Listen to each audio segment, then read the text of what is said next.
on building in public. Day 4. April 15th, the traditional tax day in the US, which I think we've been given an extra month. Yeah, thank God. I had that realization yesterday, and then I saw that it was May 15th. Yeah, lucky. Yeah, I always defer mine till October anyway, like for no reason. It's just because right. I always am filing an extension and just like kick the can down the road, but yeah, actually gotta do better planning on that. I've actually got stuff mostly at least organized to go. Not really ready, but nice. Organized. That is good. Yeah. Let's see. So I just got off the phone with a friend who's building something, and I asked him to come on the show. Public? Well, he's. I mean, it's a public. Open. It's launched in public service, but he has not yet. Kind of done a lot of building in public stylistically. So, yeah, I invited him on.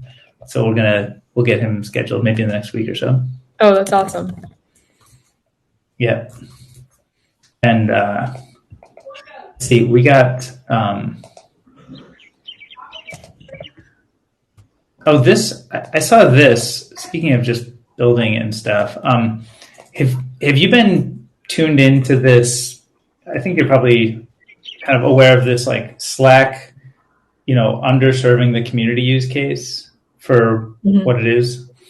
And I know a bunch of people who run various Slack communities. They're really communities. They're not like workspaces. And a lot of people who are running these things, and the pricing model doesn't really work for communities. And so a lot of people are like poking around, like, how do you do this better? And I saw this tweet from Jason Galcanis where he was talking about a thing called Mattermost. Have you heard of that before? No. So it looks like, from the short description he gave, it's an open source Slack. He said it's really slick. Wish someone would create a flat rate, not seat-based version of this. He says would be a great startup to fund.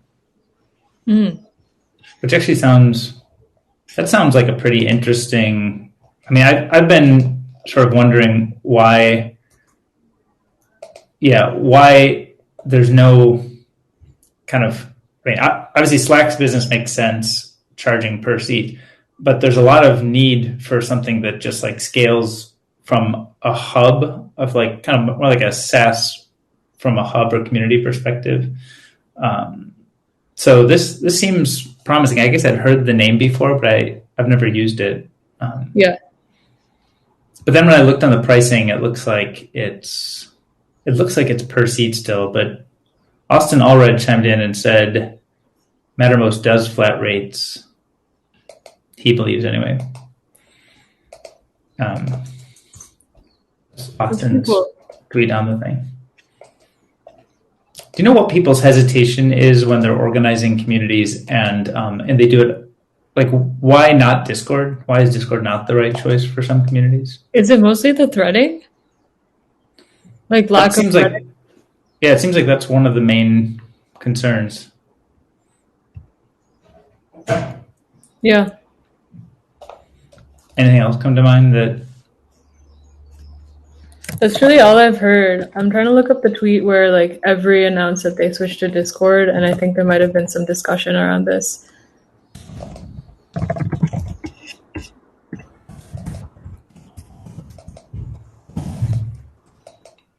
Was that a recent switch?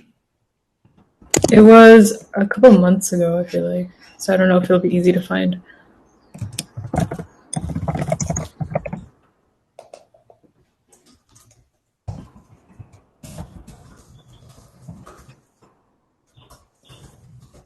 Why is it so hard to search for tweets?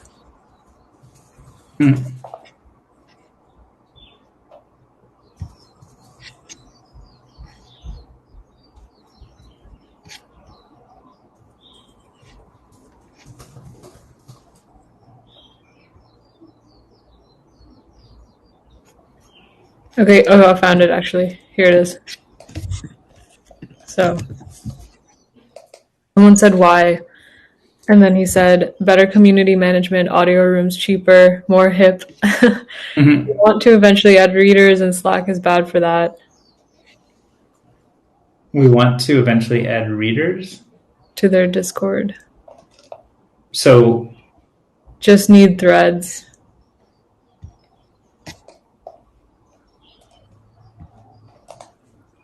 meaning the reader, so that currently their Discord I think for is, their employees.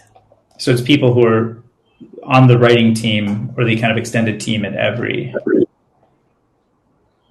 Yeah. I see. And so they want to add subscribers to the, I mean, yeah, it almost sounds, I mean, I know Circle gets mentioned a lot in this conversation, but I think it's more single creator focused and much more around like the creator versus a community. It's more one to many versus peer to peer. Mm-hmm. This kind of thing.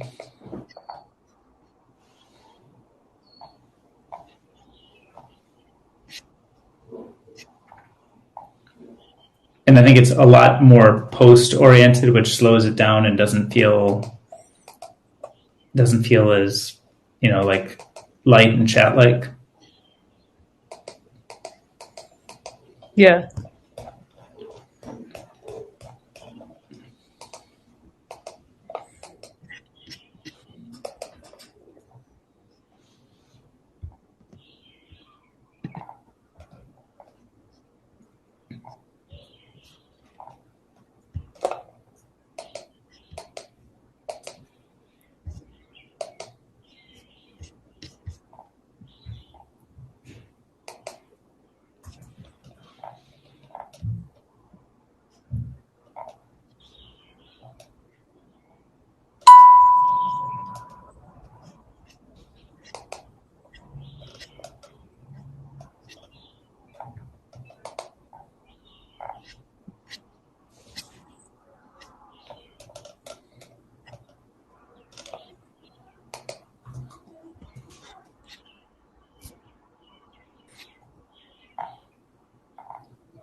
Did you see this one? I think I shared yesterday this product I discovered called read.cv.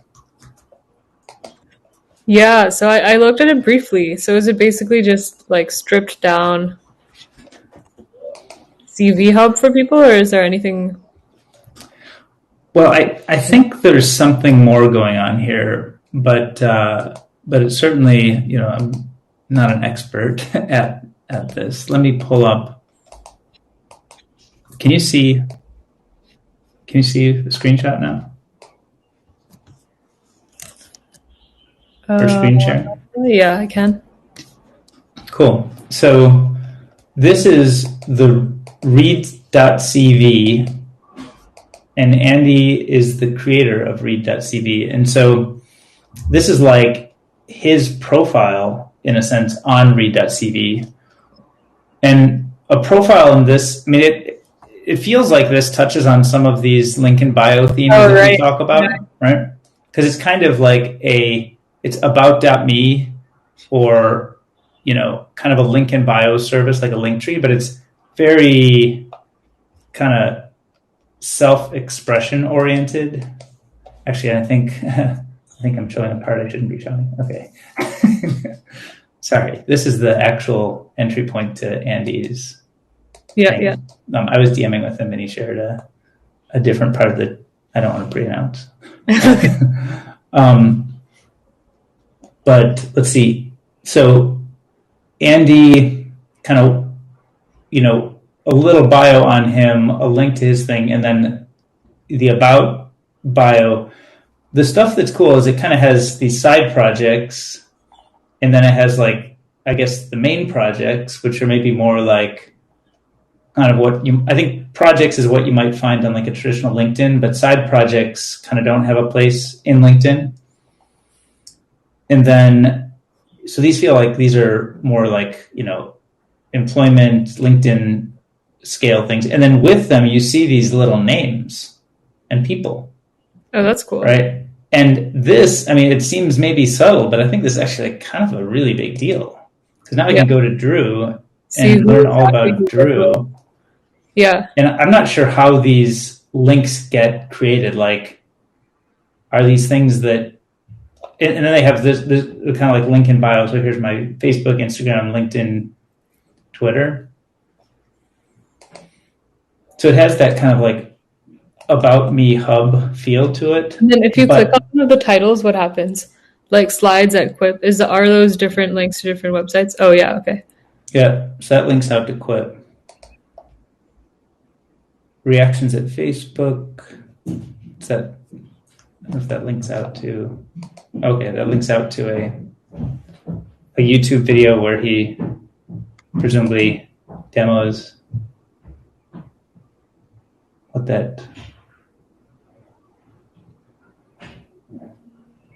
Oh, cool. Okay, so the core kind of reactions part. This is really cool, actually. Like, this is pretty high quality. I just zoomed into your screen share. Totally just to see the together. Nice. So, I think my big questions here are like, how do these relationships occur? And then here's some like, is this everybody else who was at Quip during that time period, or are these people that they've explicitly mutually linked their time together for some reason? Yeah. Interesting. What do you think would be most useful? Like, what would you want to see there? Well, I could see in the early days, which presumably we are, is you would just you just show everybody who was at the org at the same time. And Quip, by the way, it doesn't seem like it's not really like structured data, right? It's not like Quip is an entity in this system. It's just some title that he made. So how do they create these links if it's not itself structured? This guy's a visual designer at Quip. So, but his list of people, is it different? I think it's a different list. Is it? Best I can tell. No, maybe not. It looks shorter. Is it just more on a line, I think? Yeah, it could be. Yeah. No, I think, okay. 1, 2, 3, 4, 5, 6, 7, 8, 9, 10, 11, 12, 13, 14, 15, 16, 17, 18. Right? And this is 1, 2, 3, 4, 5, 6, 7, 8, 9, 10, 11, 12, 13, 14, 15. Oh, okay. So I think it's different.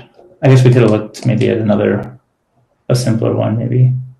Well, this product designer at Quip thing has. Are these other people who listed themselves as product designers at Quip? Like, is it just freeform? Yeah, I'm not sure. But what would people want to see? Would they want to see people on your direct team? People at the whole company? At the whole company, maybe is like too much. But I don't know if it's a small company, then. Right. And I think from who you work with most closely would make the most sense, right?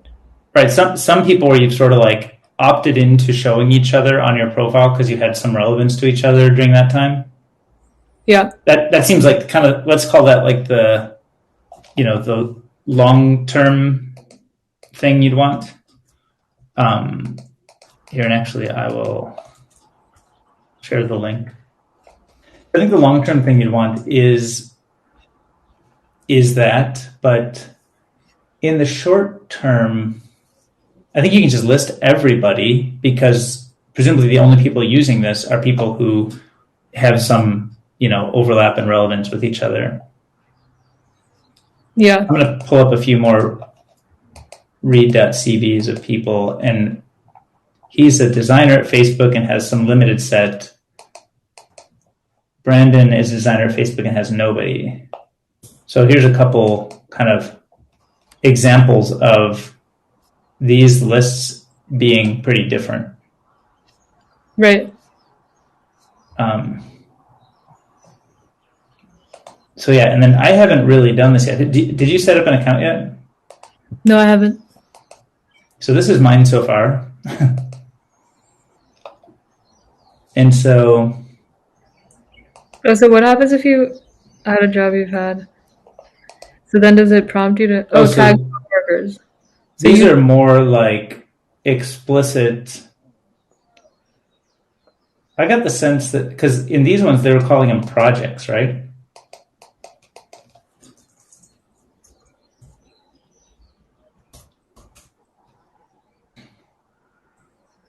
So, okay, work experience is here. Projects do have these related people. Okay, so but work experience. So actually, let me just do one. Do you want to set up an account and then we can figure out how we link each other? Or maybe I should go through the flow and invite you through the service. Sure. What is it? Work.cv? It's read.cv. Read.cv. So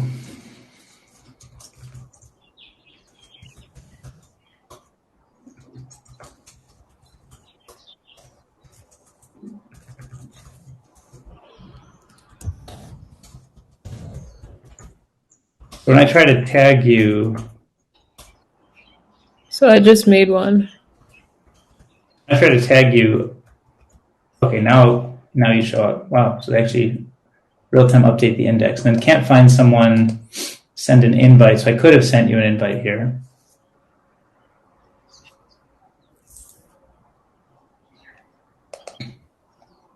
But I ended up being able to tag you and then some details.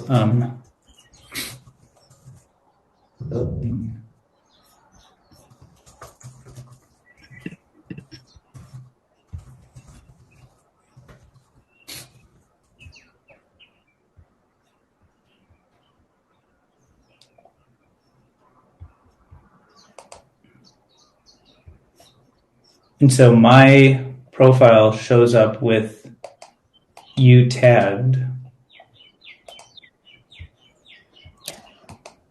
And then I can navigate and see you.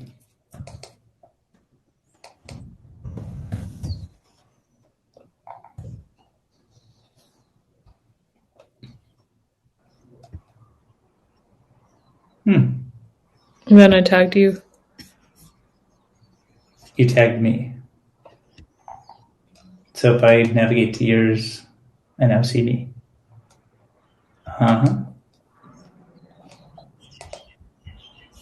I like this. It's kind of just simple and does this important thing that you want it to do, and it looks professional and clean. It doesn't feel like there's a bunch of nonsense around.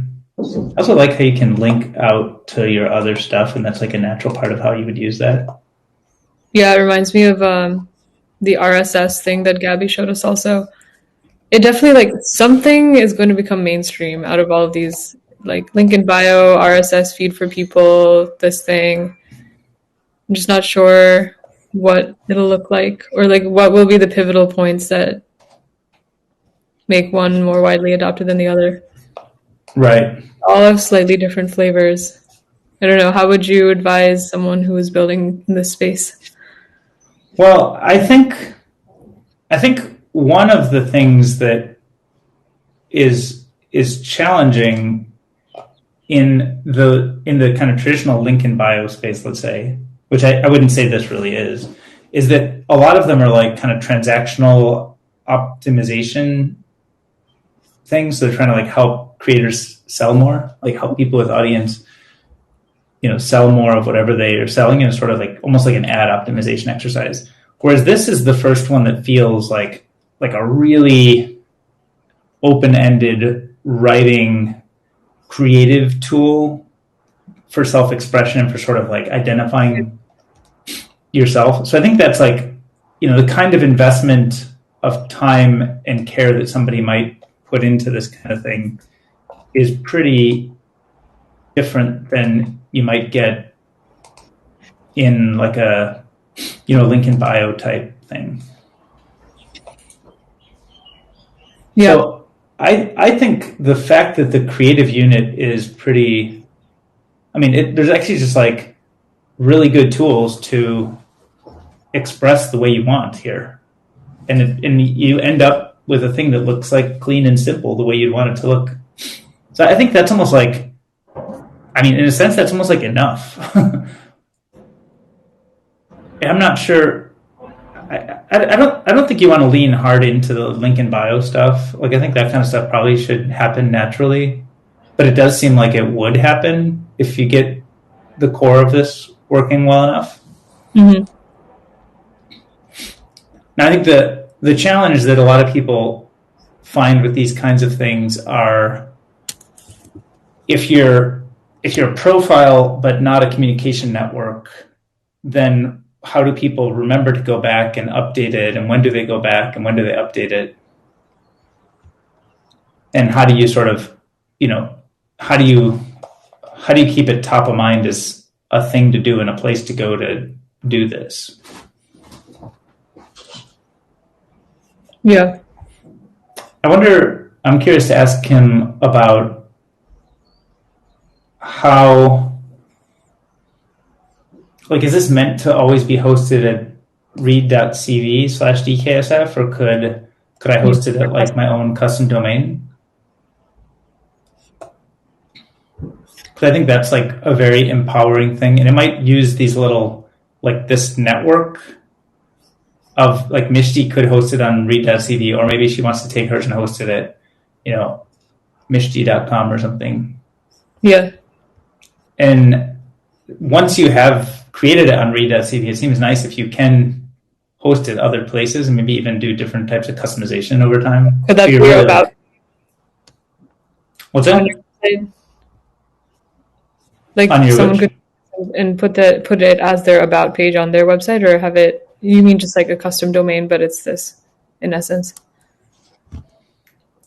Yeah, I mean, I think the minimum is custom domain, but looks just like this. And then maybe maybe there's like customizations you can do. And probably, if, you know, I think similar to like Ghost, right? Ghost, you can do lots of customizations, but it has really nice out of the box, you know, features, and like designs look really nice. I mean, I think it's nice. The design here is just so nice and clean that you know, I wouldn't be moving quickly to try to support every form of self-expression that we could do. Yeah. Because I think every time you sort of add more self-expression tools, you also, you know, add more potential complication and tough to keep it backward compatible.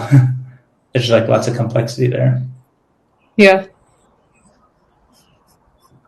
I just really like how people live in the profiles in this way. Yeah. It's like just the important stuff. And what happens when I click that, I end up navigating to highlighter. So it is a structured entity in the system. Like highlighter now, right? I created a structured entity called highlighter. Did you find mine when you searched for work experience? You did add a workplace, or it was already available? I don't think so. I think I added it myself.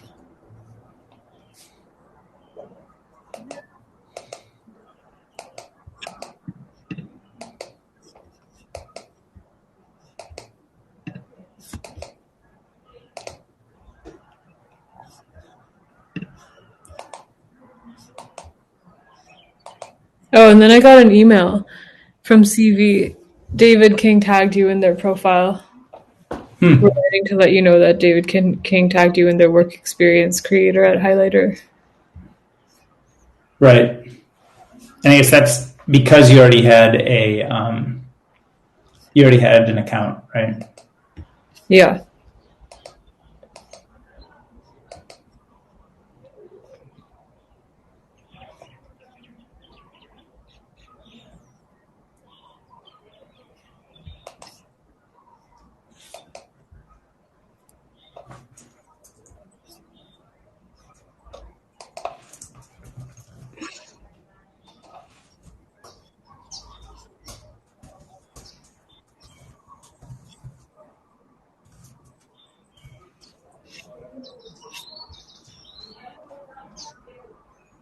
I get that wrong.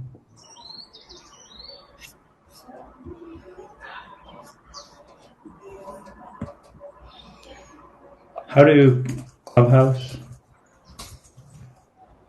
kind of...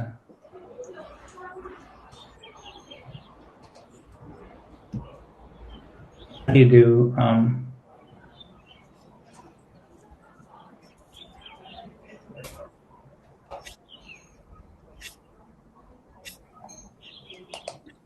do you know how web links work for house profiles? I thought they recently... Have you ever seen one? Oh, I thought it was like a recent launch. Oh no, it's crashing. Let's see.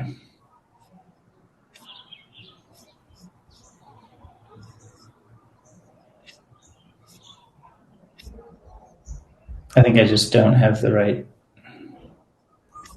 form of how this is done. Oh, I need an @ sign. Okay. I was trying to use the custom fields here.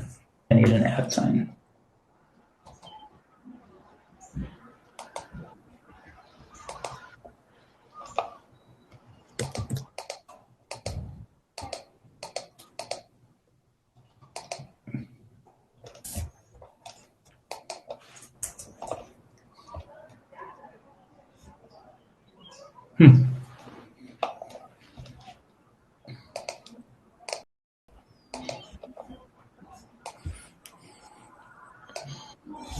Oh, here's Max.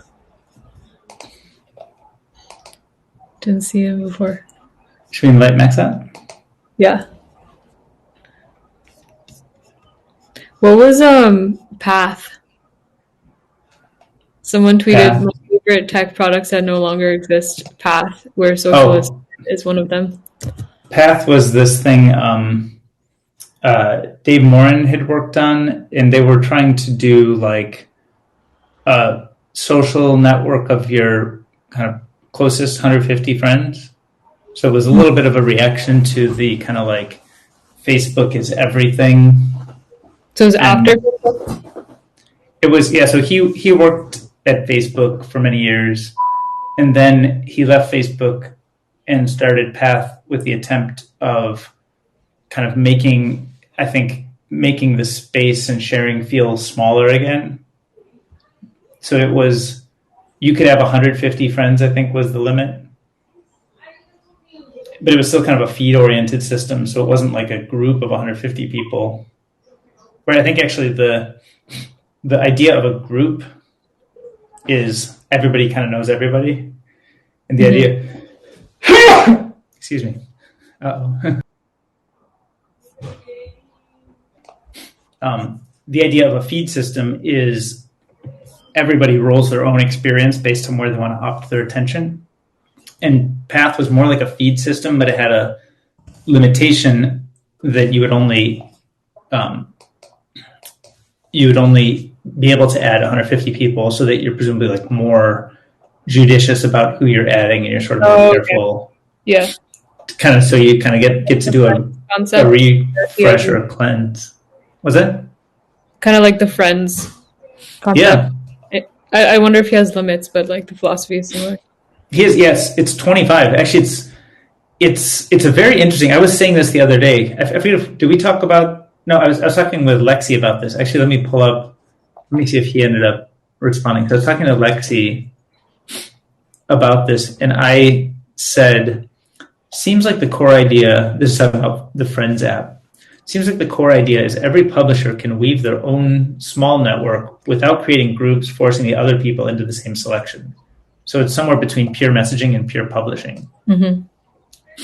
And I think that's I think it's like an interesting space to play, because like it has some of the benefits that I think Path was trying to achieve, which is like you have to be more thoughtful about who you're connected to, so that you end up connecting only to like kind of a high quality network, so that your experience is higher quality. But it's, in the modality of Friends, you actually like send messages to those people as if you're like multicasting, or almost like you're sending a Snapchat. Mm-hmm. So it has that flavor to it. Okay, that's cool. And what was this you shared about Amazon? Oh, this is Oh, that's the shareholder letter. I just saw a couple right. tweets about it. I haven't Yeah, looked at it. I've seen bits and pieces, but haven't read it. Do you want to Yeah, you want to read dive in it? on this? Yeah, sounds like Max was commenting that the letter from the parents was so heartwarming. Oh, is that a part of this? Maybe Max already. Is that right if I invite Max up? Yeah, yeah. Hey, Max. Hey guys, how are we? It's good. Hey, long welcome. Time. Yes. USC repping. I know, I'm a California kid now, so I got it. wait, did you not go to USC and you're just repping it? I went to Cornell, so it's the same color scheme, but a little bit different. That works. Yeah.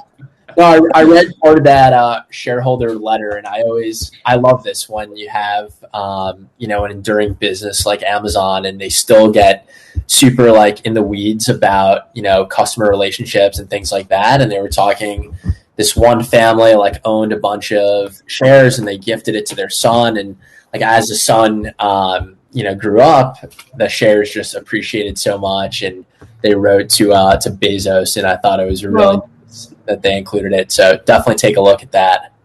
But yeah. I thought I heard also, I've just seen tweets going around. I haven't read the thing yet, but I thought I heard that he may have made a statement around kind of the workers' rights or compensation or something around how kind of one of the big challenges is that they want to solve in the future is, I don't know, something around more better treatment of the workforce.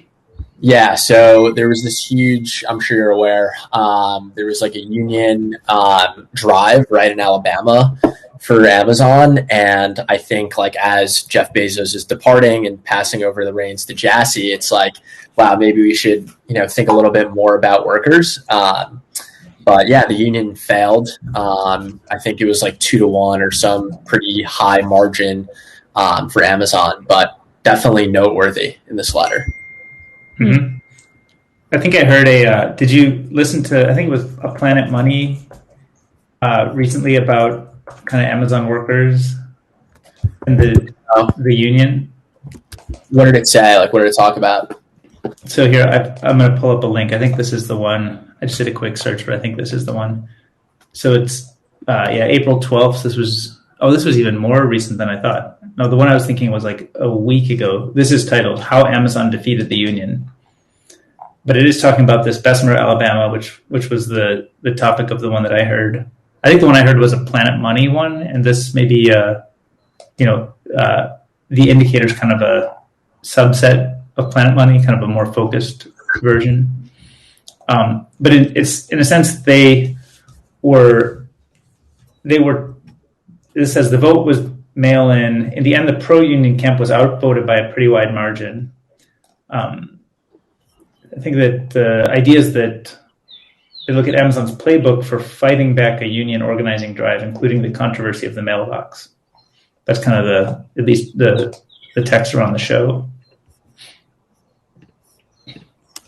It's funny because I actually studied a little bit about unions in school because I was pre-law.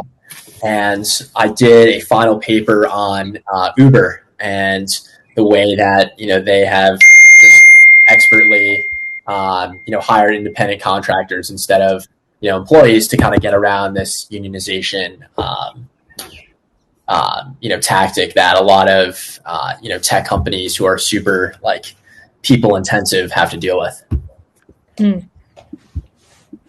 Yeah, I think it's a tricky situation because I think it's not clear really how you solve some of these problems when you're working with a very large team and there's a very highly optimized workflows, as is the case in kind of Amazon and somewhat in Uber. It's people sometimes value flexibility over kind of strict hours and the range of kind of employment versus contract. I think there's headwinds and tailwinds for each of them.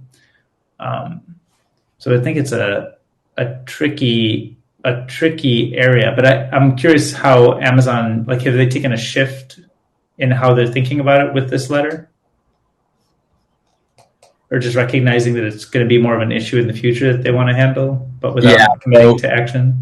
So if you look in like the last, or not the last, like in the middle of it, so it talks about like Earth's employer and like planet's like safest place to work. So I don't know. I think right now it's mostly just like rhetoric, but they're diving into kind of like the muscular, like skeletal disorders. So they talk about that a little bit, and they're partnering with a couple different organizations and things like that. But so it's a little bit more than, I guess, just rhetoric, but definitely, I think, a great PR response to the unionization efforts. Mm-hmm.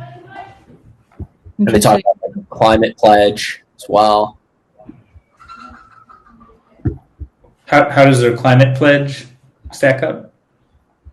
So basically the same thing. They had that climate fund, right? I think it was like $2 billion or something like that. I think from last year. So just to reinforce their commitment to, helping, I guess, offset some of the massive carbon emissions that they spout out, I guess. Mm-hmm. What is Rivian? They invested more than $1 billion. Yeah. So is that their internal thing, or? So Rivian is a truck, like an EV truck company that is trying to procure a long haul trucking, like just based on not using fossil fuels, like all electric. Mm-hmm. So they, I think, pre-ordered or like a bunch of different trucks. It's almost like Nikola, but they actually do have products, I'm pretty sure. Yeah. Oh, cool. I'm actually going to pop over to, I just opened up the Rivian website and I'm going to pop over to it just because I think it's kind of cool looking. Can you see that? Yeah. Keep the world adventurous forever. It's like a really nice, I guess this is their electric truck. Oh, that's cool. So wow. Are this looks, I mean, just landing on this website, it looks to me like this is more end consumer trucks that they're selling instead of like fleets, but it sounds like maybe they have a fleet business, or maybe Amazon's working with them in a fleet like capacity. Yeah. So I think they were vans. I can look it up, but I think it was vans that they were trying to get, like the Mercedes like Sprinter vans, but also like made by Rivian, just all electric to transport like packages instead of maybe not long haul, but just short to like medium, like final mile, last mile stuff.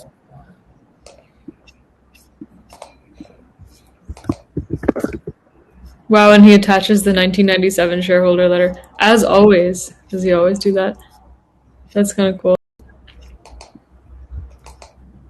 He attaches the 1994 shareholder letter at the end? At the end, the very end.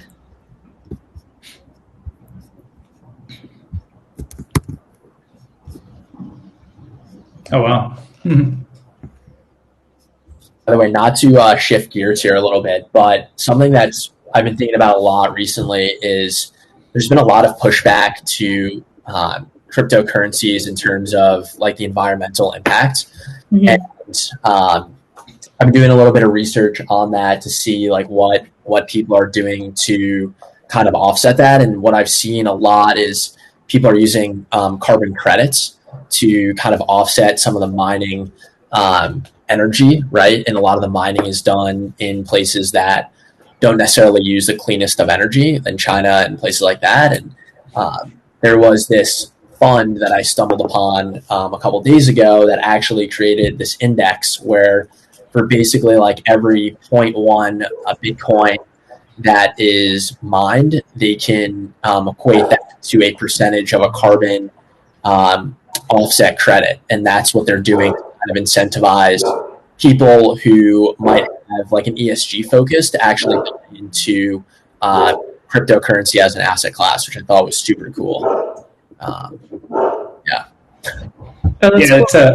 It's a good topic. I think it's one. I don't know if you've been on any of the like Jason Jacobs has hosted a Clubhouse talk where they were discussing this. I don't know if you've ever if you follow any of Jason Jacobs' work with My Climate Journey.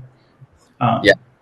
And one of the guests is this guy, Moneyball, is Steve Lee. He's a friend who is, deeply passionate about Bitcoin, and he talks about the different ways to think about kind of the environmental impact of it and sort of what are the whole sets of trade-offs. And I think he's made the case before that Bitcoin may actually be a benefit to getting us to clean energy faster because it has this like unique property, which is anywhere where energy can be harnessed, you can actually mine Bitcoin with that energy. And so instead of needing to sort of be near, a hydroelectric dam or a nuclear power plant, you're kind of finding places that that have energy that's not harnessed, and you can actually harness it for this. And Bitcoin actually has tremendous benefit to the miner for being the cheapest energy. Right, exactly. That's super interesting to like harness excess energy that's just being produced that's actually not going to any use. That's cool.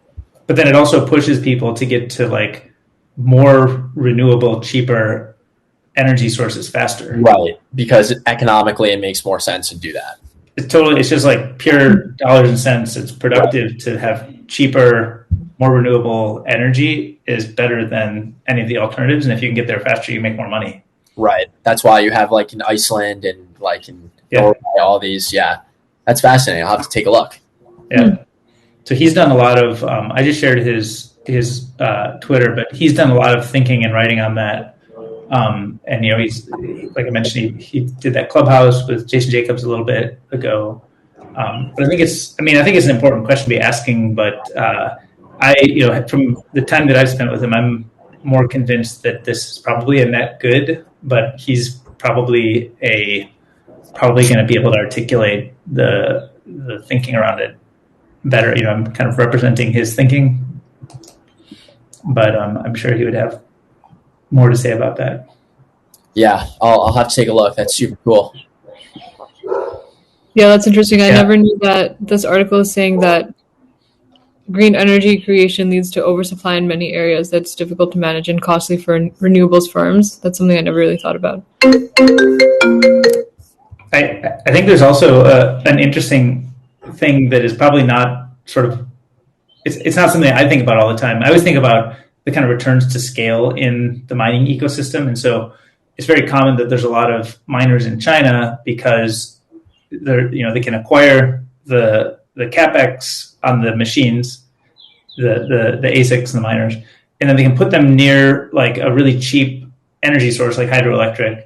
And then, the more that you have capital and operations there, the more that you can like efficiently manage the next marginal machine, and you've got the, good scale energy deal. So it always felt to me like there's some returns to scale that are kind of antithetical to what you would hope would happen in the ecosystem, because what you really want is you want like full inclusion. Everybody has an opportunity and right and actually value in participating. And it doesn't just sort of like, re-aggregate all of mining to like a few kind of high economic kind of engine kind of nodes in the network.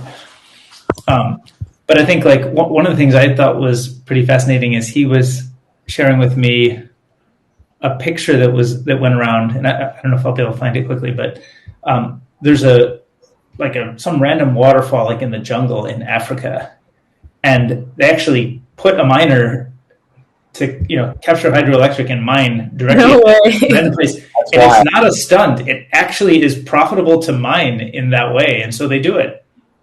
What? That's super cool. That's really cool. I'm gonna text him and see if I can get a picture of that. Yeah, if you could, I'd love to see that. Yeah, one of my friends right now is talking about this hydroelectric like dam in Costa Rica that is being privatized for Bitcoin mining. So it's on top of mind. Wow.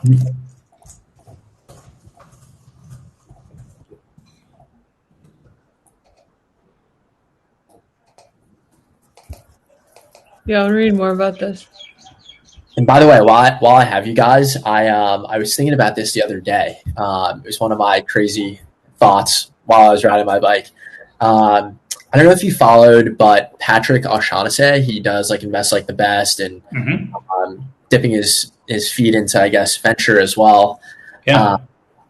So he runs a podcast, right, called Invest Like the Best, and then has this kind of knowledge base called Colossus, which is like this aggregator of, business knowledge and things like that. And I think it would be so cool if he could do like an interview that, because he has to do these interviews for the podcast, like on Highlight or Live, and like to see him actually asking these questions, or just to get like a popular, podcaster to use this platform. I think it'd be really, really cool to like see like the unfiltered version of that. So I don't know, just a random thought that I had the other day. Yeah, totally. Yeah, I think it's a great idea, and I think it would. I think the kind of creative tool that we're building here is different enough from anything else that it kind of needs some amount of like understanding about what the quality of this kind of experience is like compared to like a highly produced podcast or highly produced YouTube video, for example. So I think what we're doing does have a different feel, and I think the more that we can help people get comfortable with that different feel, the better. Because I think then people understand, like it's not a podcast. It's not supposed to be polished. And it's not supposed to have all the same, trappings that you'd expect in a podcast. But it's like this different thing. It's a little bit more alive and organic and participatory in certain ways. So yeah, it's something we've thought about a lot. So I think the more that we take, different nodes in the world that have some amount of brand and trust and audience around them, and people are comfortable with a guy like Patrick O'Shaughnessy, like what does he sound like on Invest Like the Best? Then what does it sound like in an environment like this? And how is it different? And how is this environment a different way to sort of interact, experience with like familiar content, familiar brand with kind of a totally new experience around it. So yeah, it's something we think about and talk about a lot, and we've got some irons in the fire to make some of those kinds of things happen. So yeah, definitely. Yeah, for that kind of stuff. People are always so curious about process. You're right. Like I'm sure so many people would be so much like more interested in just seeing his live process than the like edits at the end only, because a lot of his magic is how he asks questions and how he manages that whole conversation and brings in things at the right time. Like there's a lot to learn there that I feel like you don't necessarily get in the final cut. Definitely. That's what we're all trying to learn from you when you moderate these discussions. So does that. Yeah, it would be super cool. So I don't know. I love to have just a quick thing like on the platform, how you're able to share it, DK, how you're able to share the screen and show like what you had. That was a great little add-on that I haven't seen in a while, maybe because I've not been on, but that was it's new actually. Yeah, thanks. It's one that we've been working on for a bit and trying to figure out exactly how to showcase. And we think it's like an important part of this kind of format. But it's just now in production this week for the first time. So the one that we showed just in this session today is just newly live in production. Yeah. So we've got more. One of the things we want to do is get the right sets of templates where we can do that screen share, but we're still all kind of here around it.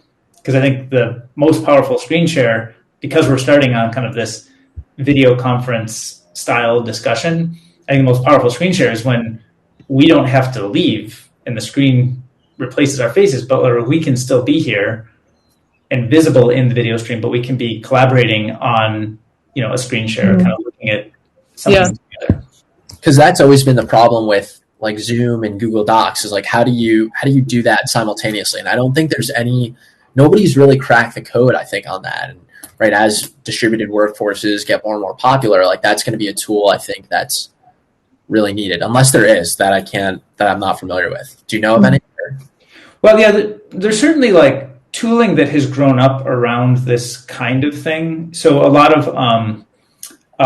of like Twitch streamers use a tool called OBS, which is an open broadcasting system, which is like an open source downloadable client that you can use to like manage your video stream.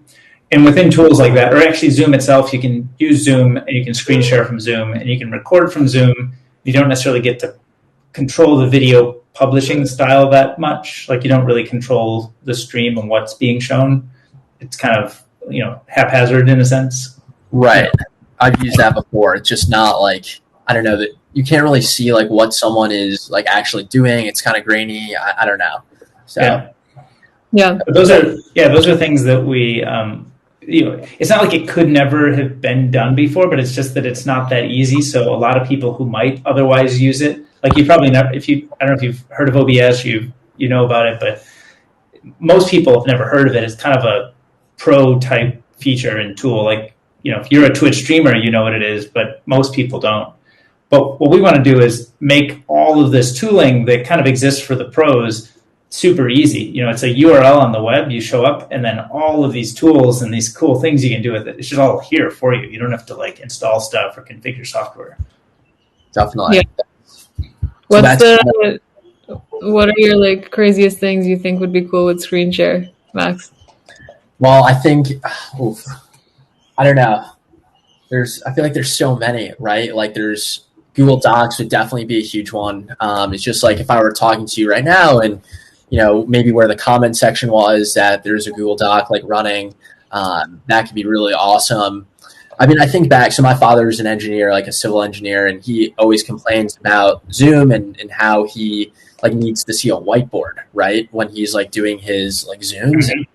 If there's a way to like pair that together, I think would be super interesting. I just don't know how that'd work. But how about you guys? What else would you like to see over Zoom or over like this type of platform that you can't do already? Yeah, I mean, I think, certainly the Google Docs use case, we just organically return to a lot. I think when you joined today, we were looking at this product, read.cv. Yep. Did you see some of that? So that's one that we just found on Twitter yesterday and think it's super cool. So I think just being able to like browse the web together and look at the same thing. And, in a sense, if we were sitting in the same room, it'd be easy to look at a website together and discuss and hover the mouse here. And what about that feature? And what about that? I think it's a great way to like understand, the web better is if we can kind of browse it together. So I think just like co-browsing in a sense is like a really killer use case that you don't even really know all of the things you might do with that until you start using it. Then it's just like, it's an easier way. Like I just love exploring new products. And so, Mishti and I just got on with this read.cv product and we're looking at different places and how does this part work? And what would you do on this? What's the product design trade-off here? And how are you implementing this? I just love that kind of stuff. So I think there's just huge opportunity for screen share in browsing the web. And then also, there's a lot of people like put together structured thoughts. Say like a keynote or a PowerPoint. I think there's a lot of people like put together structured thought. There's like a story, there's a message that somebody wants to communicate, and they've like done a lot of thinking and put it all out. And it's just, it's just not that easy to share that on the web and to create with it.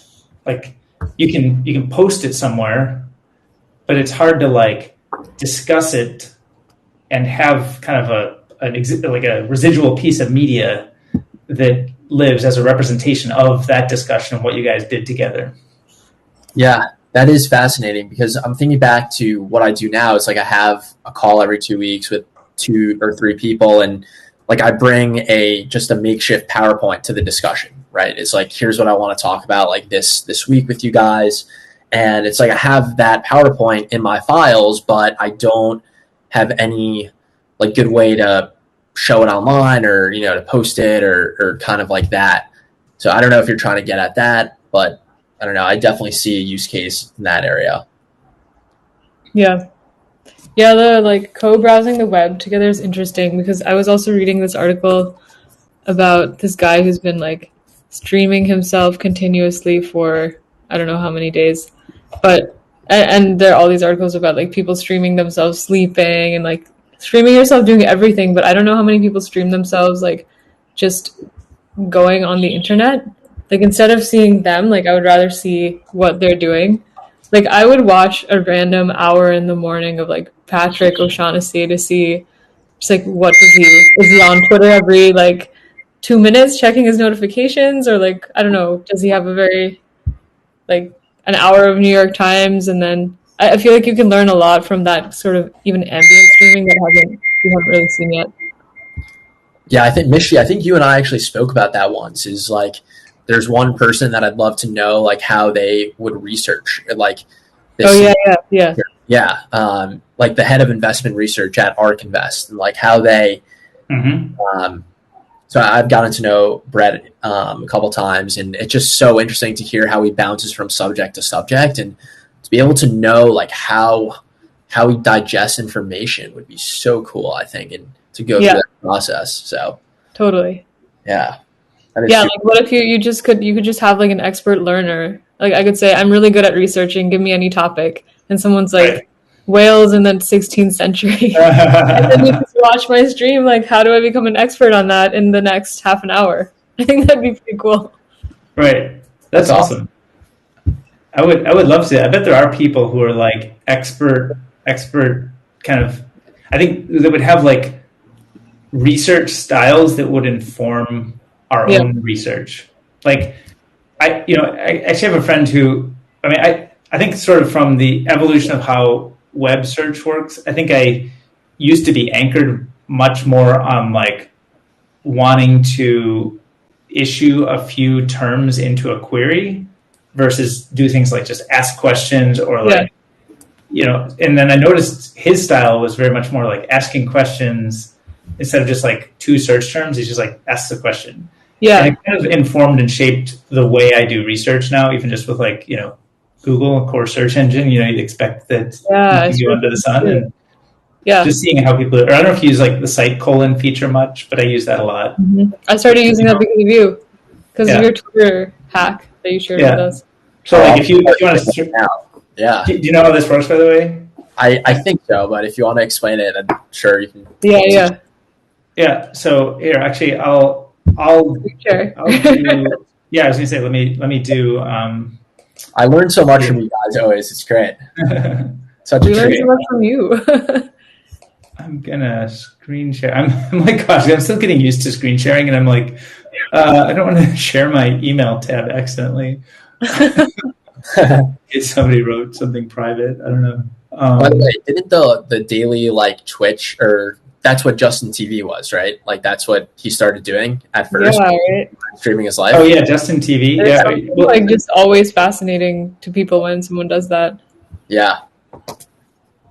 Okay, so can you see my browser? I'm shrinking it down so that it fits better. Yep. Yeah. Okay, so let's go somewhere. Actually, let's go somewhere. Can you see? Yeah, let's go somewhere else. Let's go to. I don't know. Let me think. What's good? Let's search for something about Bitcoin mining efficiency or energy efficiency. Okay, so we've got like a TechCrunch article, Investopedia, IEA. Now let's say we want to take that same term, and actually I'm curious. Yeah, let's see, you want to take the same term and do it in Twitter. Let's see what we get when we use that set of terms. So Twitter top, we get a Feb 2019 article. We get a 2018, 2020. So it's not like necessarily super recent because we're on top. I guess we go to latest, we get April, March. But this is like a very different kind of result set than this, right? Yeah. And none of them really are. So let's say we wanted to, let's take somebody who's, I don't know if, like, for example, I mentioned that guy, Steve. I don't know if he has said much about this, but if we tried to search for Bitcoin energy and we tried to include at Moneyball, it's Steve, and we see, okay, historically our energy challenge has been to move power to the people. With Bitcoin, we can move. I guess kind of talking about a different. Talking about this is March 9. A little bit of discussion in March about this. So that's actually not bad. So sometimes it's much worse. But I was going to say the way that I've often do it is I'll go Bitcoin energy and I'll do site:/twitter.com, which means I want Google to give me only results that are from Twitter that are, like I want all of the links to be https://twitter.com. And so I can then see everything Steve Lee had to say about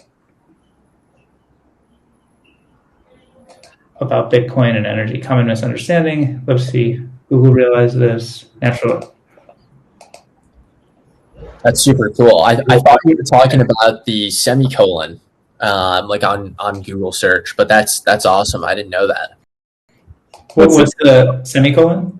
I just put like semicolons, like after certain phrases, like on Google when I'm searching at times, and that always helps, like narrow down queries. So I don't know. That's cool.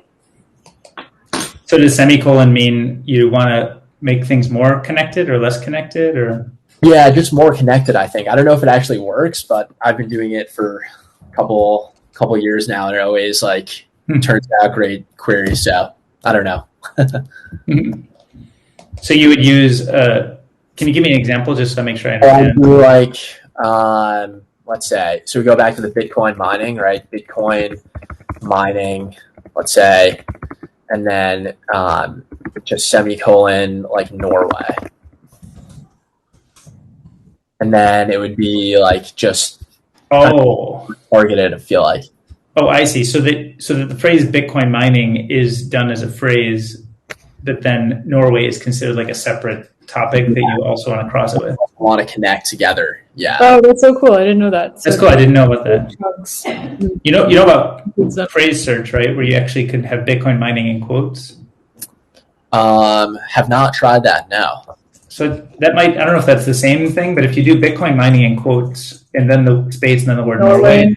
I wonder if that's yeah, I don't even know that Norway needs to be in quotes. It could be. I think it's optional. But I think if you don't put it, or I think if you put it in the same, then it'll take like that specific phrase, so it won't break it up.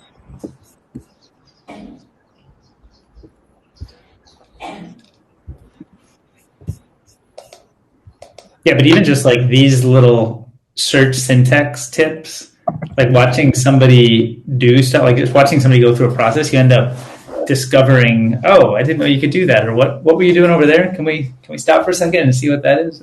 I think the name for this is called a digital librarian. Yeah, totally.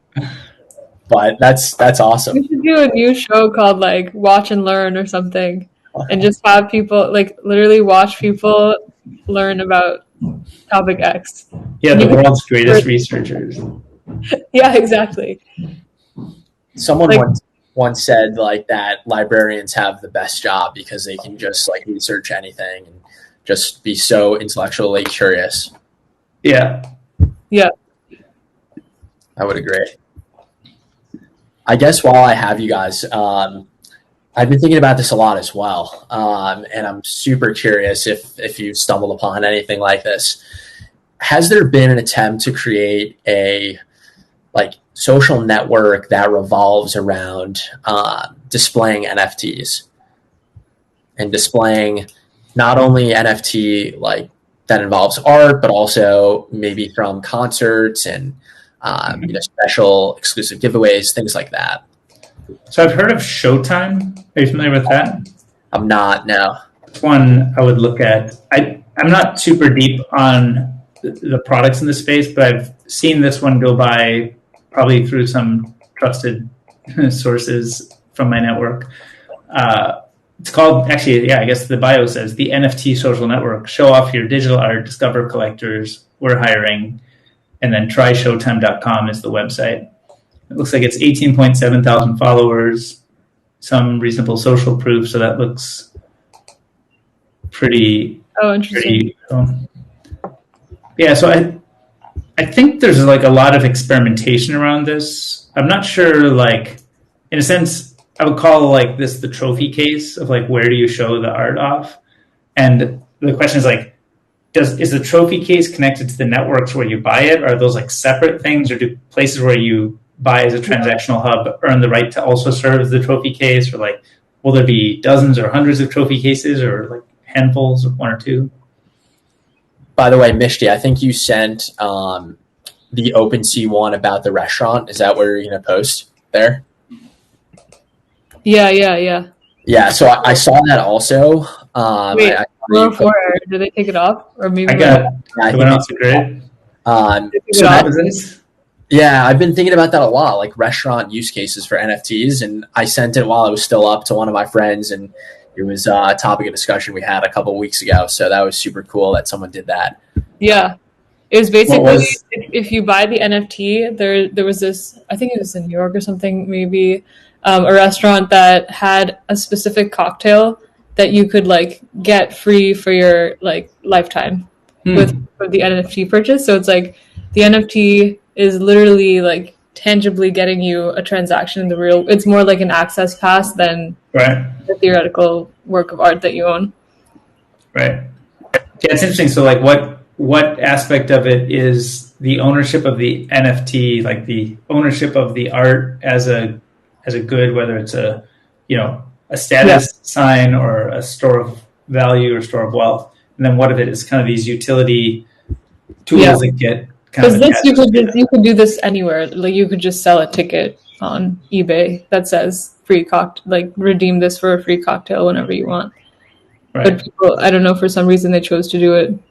And I wonder, is the free cocktail transferable to the new? If you were to sell the NFT, does the free cocktail go to the? There's a bunch of like. Yeah, I don't know. It's interesting time, that's for sure. Yeah. What did you and your friend think about that? Well, I mean, we've been talking, just shooting ideas around like about possible use cases, and we're thinking about like a pizzeria, for example, and just offering like an NFT for like a lifetime, basically like coupon for this pizzeria. And then I responded saying that the airlines in I think the 90s actually offered like a lifetime pass. I don't know if you guys are familiar. Oh yeah. Super interesting. So they offered a lifetime pass, like take a flight to any place, anytime, anywhere, for like $200,000 or whatever it was. And some of the super users like use it so much that they actually lost money on the program. And like people, there you go. The cost of the pass was $250,000 when launched in 1981, equivalent to $703,000 in 2019. This increased to $600,000 in 1990, so 9 years later, equivalent to $1.1 million in 2019, and to $1.01 million in 1993, equivalent to $1.79 in 2019. They ended the sales of unlimited passes in 1994, except for a one-time offer in the 2004 Neiman Marcus Christmas catalog at a price of $3 million. None were sold. I guess of the Neiman Marcus one. So it says it came about during a period of financial instability for the airline. Yep. And I guess they were trying to get more stability by effectively you're kind of pre-selling, a lot of tickets. Yeah. Yeah, it was super cool. And I don't know, we're thinking about NFTs and issuing something like that, but I don't know. Mm-hmm. Yeah. They still exist. Existing passes remain valid. So has them out there. And does the thing end when the buyer dies, or does it pass through to the estate? Yeah, that's a great question. If it's transferable, I don't know. I would assume that once the person dies, like it's non-transferable, but who knows? By the way, I always think about this as well. It's like, why doesn't Airbnb like offer like rewards for Airbnb? Like, is that a thing? Mm-hmm. I don't think that there is, right? Like, I guess like, yeah, I'm not sure if it is or isn't, but I think if you wanted to design that, you'd want to do it because you're trying to solve like a loyalty. Yeah. Issue, right? Is that kind of what you have in mind? Yep. So do you think that loyalty, I guess, is that probably like a major challenge that they're trying to solve for? I mean, everybody would obviously like their customers to be more loyal, but do you think that they have like disloyalty problems that they need to shore up, or is is it kind of just, what do you think would be the motivation, or what would cause them to act on that if they haven't already? Yeah, that's a great question. I don't think that they're losing like loyalty by not having it. So like, why take the liability to have it, right? I don't know. It's just interesting to me, like why like every travel company has it, and like Marriott has their points, right? And airlines have theirs, and Airbnb doesn't have one themselves. But I think that might be, there might be something to. I think there's an interesting thing to think about there. So like an airline has, used to be highly differentiated services, right? Like if you're on Pan Am versus TWA, those are like, I think, vastly different service quality and number of flights and stuff. And I think over time, air travel has gotten like pretty efficient, and there's lots of competitors, and like everybody kind of provides like get you from here to there, and it's going to take forever with the TSA, and we'll give you some food, but don't expect too much. And there's kind of like a reversion to the mean. Yeah, it's like a commodity. And so I think in a commodity environment, then loyalty really matters, because the thing you're selling is the same thing the next entity over is selling. So the question is like, is Airbnb getting commoditized quickly? And I think there's probably some of this. Like I think the homestay like inventory does get sold on other sites like, I don't know, Kayak or VRBO. I mean, VRBO has their own inventory. I think some of those get syndicated to places like Kayak or Orbitz.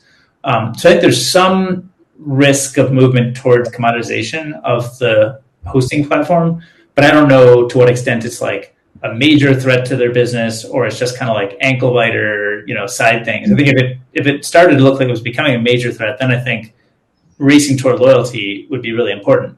If it's just like, oh, it kind of exists, it's it's 5% of the business, doesn't look like it's gaining that much traction, it's not that strategically risky, then maybe loyalty is not that big a deal right now. Yeah, that makes sense. That makes a lot of sense. Yeah, it's kind of interesting. I mean, almost every Airbnb that I've done, I've gone off platform with recently, and a friend was telling me that's like becoming an increasingly big deal, especially with long-term stays. You're like, look at the platform fees, and it's like $700 extra. So everyone just messages the host being like, hey, do you want to just do this on Venmo or something? Mm-hmm. I wonder how they think about like retaining, because even if they retained like half of that fee, it would still be better than someone like leaving off platform. Right. I don't know if it could be tied into the loyalty points or something. And I don't recall the long stay being kind of productized until the last year or so. Has that been like a 30+ day stay? Has that been a major part of Airbnb for a while, or is that a newer thing? I don't know. You could probably always do it, but maybe people are doing it more now. Yeah, I remember trying to do it last 2 years ago. And you got like a discount if you stayed, a certain amount of days. But I'm sure now with COVID, Mishti, you could probably talk to this more. It's just increased tremendously. Yeah, like almost everyone has monthly discounts and stuff. But still, most people are also willing to just do it off Airbnb to get more of the money for themselves. So I don't know how. Do you think the reputation system of Airbnb is not something the host, like I guess, what are the main pieces of value? They get like calendar management, which is like not going to be worth, like they'd rather split the $700 with you than. I feel like it's more like the insurance stuff and like. Mm-hmm. Right. Some of the liabilities of renting to a stranger on the internet. But once you kind of like vet the person enough and think they're a real human, and you could have them sign like a PDF lease on the side, a lot of people really value that much. So I don't know how much of a problem it really is for them, or will be maybe increasingly so, but kind of interesting to think about how you would approach that issue. Right. And if it is, like, why isn't there a separate place to find and do those things that has like a different margin structure, different sets of services? And because it does seem like Craigslist is like, if you want to lease a place for 6 months or a year, Craigslist is kind of the go-to. And if you want to find a place for like a night or two, Airbnb is the go-to. And then like the 30-day, 60-day, 90-day is kind of somewhere in between there. And I think it's closer to the Airbnb use case than it is like the Craigslist lease. But I think you're pointing out that you could discover on the 1 or 2 day use case and then sign a 90-day lease. Yeah. Like actually, if there was, well, I have found a lot of listings on Craigslist, and I have a monthly alert set up on Craigslist. No, alert for like month-to-month rentals, which is the main thing. But maybe if there was like a site specifically for month-to-month rentals as a marketplace or something. Yeah, I think that's what like Facebook Marketplace is always trying to do, right? Is like bring all those like on platform transactions into just like more informal, way to do business. And I think there's been studies done, like some of those Facebook groups are just worth so much money because so much, so many transactions happen just informally like that. So I don't know. Guys, I've got to run, but always enjoy chatting. And thanks for coming. Yeah, no worries. And I'll be back soon. Take care. Sounds good. All right. Bye. Yeah.